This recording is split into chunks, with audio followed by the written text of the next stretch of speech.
بسم الله الرحمن الرحیم. د پښتنو په تاریخ خو به مونږ خبرې کوو او ډېر په تفصیل سره به یې کوو. زه د دې لپاره ما په دې سلسله کې ډېر کتابونه ولیکل، په اردو کې هم په پښتو کې هم، ځکه چې د پښتنو دا موجوده تاریخ چې دی نو دا ټول غلط دی، بلکې دې ته مونږ تاریخ وایو. تاریخ یا تریخ تاریخ ټول دروغ دي. تاریخ چا لیکلی نه دی، تاریخ جوړ کړی شوی دی. دا جوړ کړی شوی بیل شی دی او حقیقت تاریخ نه دی. خو د تاریخ په باره کې دا خبر وکړم چې ډېر خلک اکثر وایي چې تاریخ نه څه مطلب، زاړه مړي څه راویستل پکار دي او ساجت دی مړه زاړه مړي ښه دي ولې راوباسي. خو هغوی په دې خبره نه پوهېږي او دا خبره په پاکستان او امریکا کې زیاته کېږي، ځکه چې د پاکستان خپل تاریخ خو شته نه، که څه دی نو هغوی ته د هندوستان تاریخ وایي. نو دی تاریخ اول به په سکولونو کې د تاریخ جغرافیې مضمون، بیا ورته معاشرتي علوم کو، بیا جنرال نالج کو، نن سبا یې ورته مطالعه پاکستان وایي. نو د پاکستان تاریخ خو دغه د اویا اتیا کالو دی. تاریخ د یو قوم یاداشت وي، لکه څنګه چې د انسان یاداشت وي. د انسان یاداشت چې په ځای وي نو هغه ته دا پته وي چې ما پرون کوم ځای کې درس خوړلی و، کوم ځای مې ټوکره خوړلې وه، کوم ځای کې غلط شوی وم، کوم ځای کې چا لوټلی وم، زما نوم څه دی، زه یم څوک، د کوم کلي یم. دا د انسان یاداشت دی. دا یاداشت چې کله لاړ شي نو یو بیماري ده نن سبا اکثر د بوډاګانو وي چې هغوی یاداشت لاړ شي دوی ته بیا نوم او کلی هم نه یاد، نو غریبانان چې ته ورک شي. دغسې یا تاریخ چې دی دا د قوم یاداشت. مونږ ته دا لګېدل پته پکار دی چې زمونږ نیکونه څوک وو، څه کړي وو، غلطې څه کړي وو، صحیح څه کړي وو، چا ورسره څه کړي وو، چا سره یې څه کړي وو. دا چې سړي ته معلوم وي نو راتلونکي وخت کې هغه ځان ته لار جوړوي، د هغه دغه څیزونه یاد ساتي او د غلطو نه ځان بچ ساتي. نو تاریخ ضروري دی. تاریخ یو فضول شی نه دی، دا زمونږ ماضي دی، دا زمونږ یاداشت دی، دا زمونږ د شناخت دی. نو تاریخ ډېر ضروري دی. خو چې مونږ د پښتنو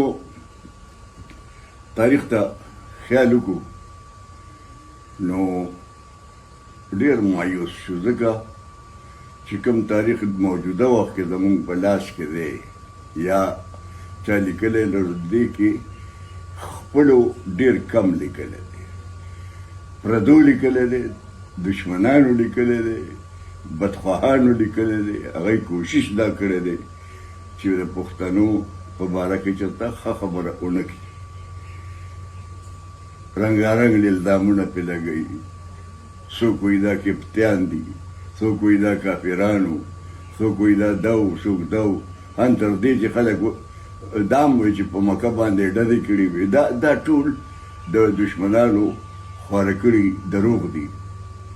د پښتنو تاریخ ډېر شاندار دی، خو مجبوري یې دا ده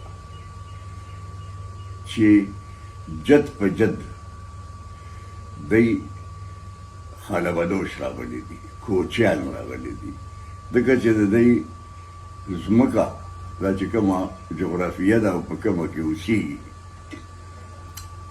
دلته د ځمکې پیداوار نشته او د انسان د ژوند انحصار، د خېټې انحصار په خوراک دی او د خوراک دوه ذریعې دي، یو ځمکه بل څاروی.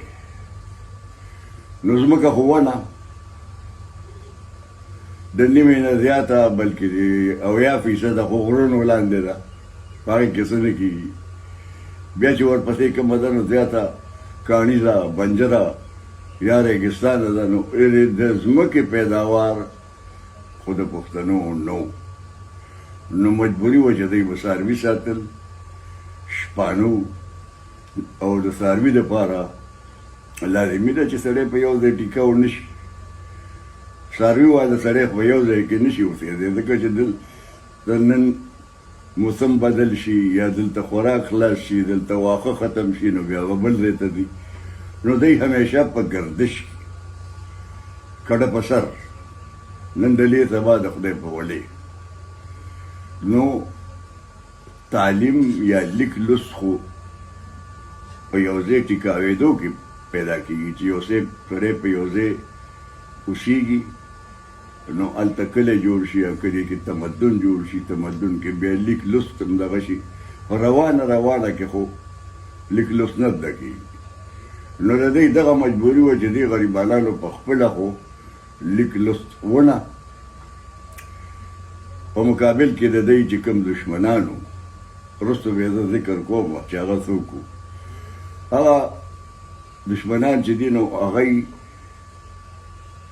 یو مسله دا وه چې هغه دغه خلک وو، کمزوري خلک، کلیوال او دغه خلک وو، نو دی خو په باندې په توره او په بادرۍ او په دغه کې بد وو. نو د میدان بدل یې ترېنه په کاغذ کې اخیستی دی، او د قلم او د تورې بدل یې ترېنه په قلم اخیستی دی. چېرته یې ورته سپي ویلي دي، چېرته یې ورته اژدهاګان ویلي دي، چېرته یې ورته جادوګر ویلي دي، چېرته یې ورته ډاکوان ویلي دي، چېرته یې څه، یعنې لکه څنګه نن سبا هم اوسه موږ وینو، تاسو هم ویلئ چې کله ورته حاجت وي نو په صفتونو نه مړېږي. بازو یې شمشیرزن و، بادران و، شمشیرزنان و، دلیران و، هر څه ورته وایي. خو چې کله حاجت پوره شي نو بیا بدماش شي، سمګلر شي، منشیات فروش شي، اغواکار شي، بیا ورباندې الزامونه لګوي. دغسې پخوا هم دا د پخوا نه روان دی چې په میدان کې به یې مقابله نه شوه کولی، نو ورپسې به خبرې جوړوي چې دا نقصانات دي پکې، ان تر دې چې سپي یې ماته ویلي دي.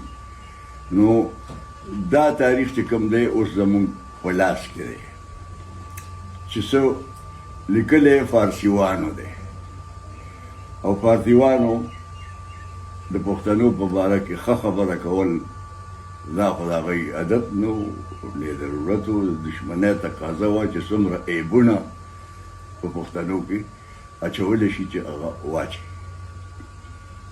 او بیا زموږ خلکو خپلو چې لیک لوست راغلی دی، نو بس بیا هم په اخ که د هغوی حوالې، د هغه کتاب کې دا لیکلی دي، فلاني کتاب کې دا لیکلی دي، په لږ تاسو نن سبا راوچت کوئ د پښتنو چې څه تاریخونه دي، نو حواله ډارمیسټر دا ویلي دي، فردوسي دا ویلي دي، او ایسنسر دا ویلي دي، بلکې د کیرو حوالې هم ورکېږي چې هغه د پښتنو د ټولو نه زیات دشمن و. نو دی حوالو باندې زموږ تاریخ روان دی. څوک هم دا نه ګوري چې دا حواله لږه وګوري، ویسنجي، تجزیه کړي، د نوو علومو په رڼا کې وګوري چې دا حواله صحیح ده او که نه ده. بل د حوالې د قبلولو دپاره هم هغه اصول پکار دي کوم چې د احادیثو د قبلولو دپاره پکار دي.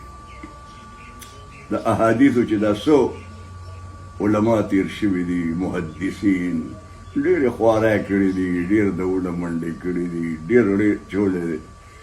نو هغوی چې یو حدیث راغلی نو اول دا ګوري چې دا حدیث چا بیان کړی دی، او هغه چې چا بیان کړی د هغه کردار څه و، د هغه حیثیت څه و، هغه و څوک، که چېرې د هغه په کردار کې په عمل کې څه عیب وي نو د هغه روایت کمزورې وي ځکه چې د هغه اخلاقي حیثیت کمزورې نو دغه شان مونږ له د تاریخ حوالې هم چې کله مونږ قبلو نو مونږ به دا ګورو چې دا حواله چا ورکړې ده هغه څوک و د هغه ذهنیت څه و د هغه پښتنو سره دوستي یا دشمني څه وه او هغه څومره دروغجن یا رښتونی و آیا